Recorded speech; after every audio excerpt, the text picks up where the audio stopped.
No, lapho ngayizwa uma kuthiwa ngene efaka ibheshe egaxeni ne-flag waphuma futhi enjalo. Before bayekuloya mhlangano imali basebeyithathile 1.5 million. After umhlangano kwavunyelwana ukuthi after i-media briefing ayizoyenza umfethu uphakela umthakathi uzobe sawuthola futhi omunye uzobe sekuphuma omunye 1.5 million.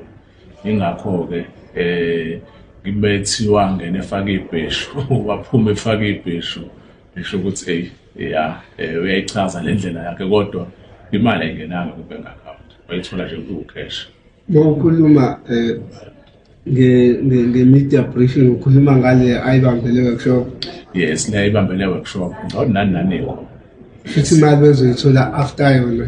Yes, imali bezoyithola after le media briefing la ethi uzochaza khona ngomhlangano kade nawo nobaba president uRamaphosa. Okay, umbuzo uzothi yini kahle le akhokhelelayo?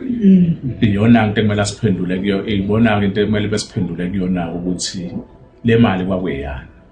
Iyona into esifisa ukuyazi leyo ukuze sona siqhubeka sisebenza naye kodwa sazi ukuthi le mali kwakuyani.